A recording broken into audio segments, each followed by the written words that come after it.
The Seal of Orichalcos is an iconic anime Yu-Gi-Oh card that when added to the physical TCG got a lot of effect changes. Currently the card says this, it's a field spell of course, and it says all monsters you control gain 500 attack. Once per turn this card cannot be destroyed by card effects. While you control 2 or more face-up attack position monsters, your opponent cannot target your monster or monsters with the lowest attack for an attack.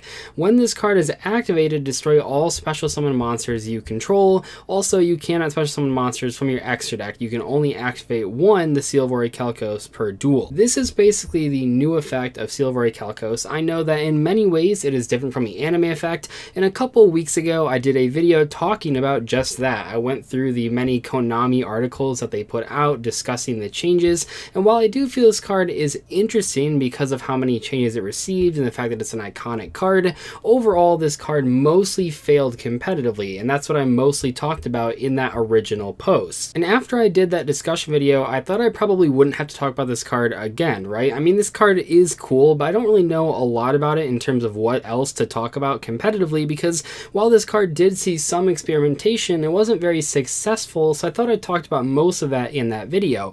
What I didn't expect though is a flood of comments from people suggesting the types of decks that you can play this card in, and what I found interesting is that many of them were just really bad suggestions. I mean, I try to keep an open mind, especially with cards like this, but the main comparison that people were doing is that they saw that this card prevented you from summoning from the extra deck, and they said with just a surface level analysis, one-to-one analysis here, they said, okay, any deck that doesn't use the extra deck, this card should go in. And that's just not correct. That's really just not, I mean, it's all subjective, right? But competitively speaking, tournament-wise, that is just not a very good way of looking at this card. So I made a second video titled Please Do Not Play This Card in Monarchs, and I also talked about True Dracos. The basis of that video is that yes, this card does prevent you from going to the extra deck, and yes, those decks don't use the extra deck, but you have to think a little bit further than just that, because the other thing that those decks both happen to have is a powerful on-theme field spell that the deck usually plays 3 copies of.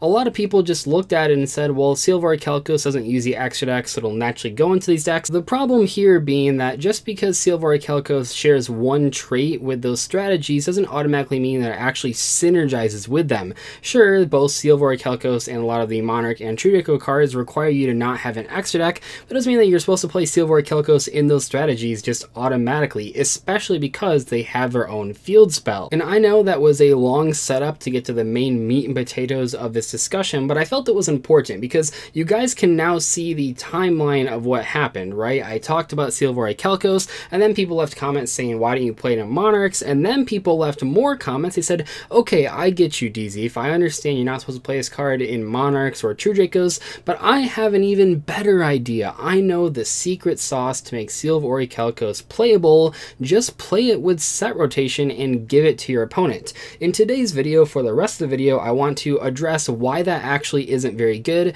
I expect that there won't be any more weird suggestions for Seal of Orichalcos. I think at this point we've covered the extent of options that people have to defend the card, but set rotation is a card that a lot of people, especially on the Monarch and True Draco discussion video, really think works with Seal of Orichalcos, when in reality it is far from the most optimal card to play with set rotation. Set rotation is a quick play spell card that says set 2 field spells with different names from your deck on the field, one on your field and one on your opponent's field. While either of those cards remain set, neither player can activate or set other field spells. This card is currently limited, and for a good reason. When this card was at its peak, a lot of people played this card in combination with Terraforming, and that let you have like 6 extra copies of whatever field spell you were trying to play. Now in those decks that were playing set rotation, they often played cards that your opponent might not want to have on their side of the field.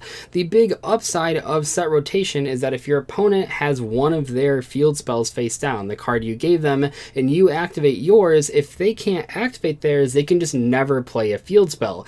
In that way, this card wasn't only an engine card for getting to your own field spells, but it locked your opponent out of activating theirs. The problem was that if you didn't play specific field spells that I'm going to talk about in just a second here, your opponent could just flip up the field spell that you gave them and then just play their own field spell on top of it. Of course, you could keep your field spell set forever and then they can never replace theirs, but in general, the decks that were playing this card wanted to use their own field spells. So why is this even a discussion with the Seal of Orichalcos. Well, a lot of people read the last couple lines of this card, specifically the part where it says, when this card is activated, destroy all special summon monsters you control, and then also you cannot special summon monsters from the extra deck.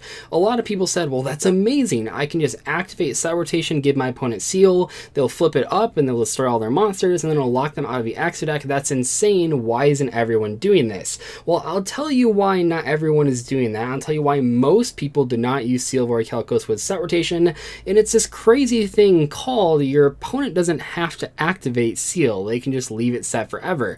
And I know that sounds crazy, but really, Set Rotation just gives the card to your opponent. They're under no obligation to activate this card at any point in time. That is not a requirement of Set Rotation. I don't know how this is this hard for people to understand, but if you give them this card, it's not like they're going to be like, oh, I have this full field of special summon monsters, I should flip up Seal. That's a perfect idea. Your opponent can read the card before activating it. Even if they've never heard of this card, even if they've never seen this card, all it takes is reading through it once to realize they probably shouldn't flip it up. But you might say to yourself, Dzeeff, that's perfect. It locks your opponent out of activating a field spell. Unfortunately, that's wrong on two different accounts. So the first account where it's wrong is that if your opponent controls no monsters, or if they don't care about their monsters blowing up, they can simply flip the Seal of Orichalcos face up, and assuming you've activated your own field spell, they can just play another field spell over it. Sure, the Seal of Orichalcos can't be destroyed by card effects, but it can be destroyed by game mechanics, and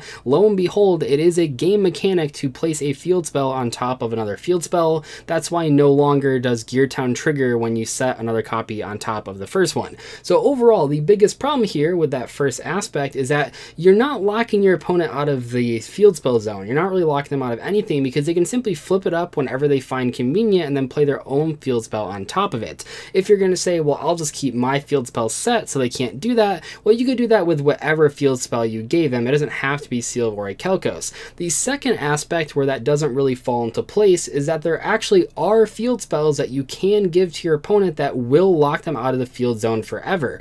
What do I mean by this? Well, there are field spells out there that have mandatory search effects to activate them in the first place, and if your opponent does not play one of the search targets, if it is a mandatory effect, they are not allowed to activate it. This actually will lock them out of the field spell zone for the rest of the game unless they randomly play one of those search targets. For example, one of the most common ones by far is Gateway to Chaos. To activate this card, you have to add a Blackluster Soldier ritual monster or one Gaia the Fierce Knight monster from your deck to the hand.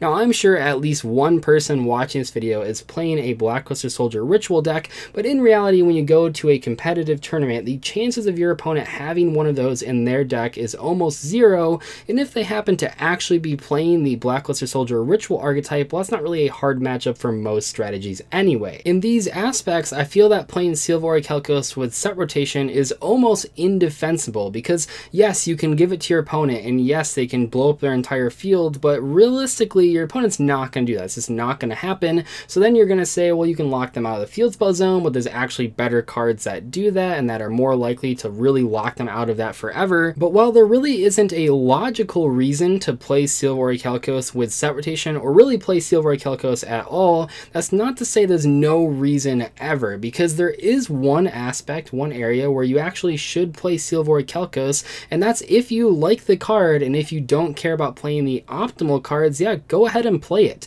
You see, in Yu-Gi-Oh, one of the awesome things, and one of the awesome things about almost every single card game, is that as long as you're conforming to the rules of the game and you're following, in the case of Yu-Gi-Oh, the Forbidden and Limited list, you're allowed to do whatever you want to. Even if everyone out there is saying don't play Seal of Orichalcos with Set Rotation, if you like the card, if you like the fact that it's an iconic anime card, if you watch the anime and really want to play that card in your deck, go ahead. Don't let anyone tell you you can't. I'm just here to tell you if the card is competitively viable or not by looking at past results, but you don't have to follow anything I say. I'm just some guy talking about the Seal of Orichalcos. I don't really care if you go to a tournament with the card in your deck. By all means, if that's what makes you happy in Yu-Gi-Oh, then go ahead and do it. There are tons of examples of some of the best players in the game sort of playing meme cards in their main or side deck. We can look at like Jesse Cotton, who is currently one of, if not the best players in North America. He played Thunder Dragons with Dangers, and he just put in one of each of the Egyptian god cards just because it was funny.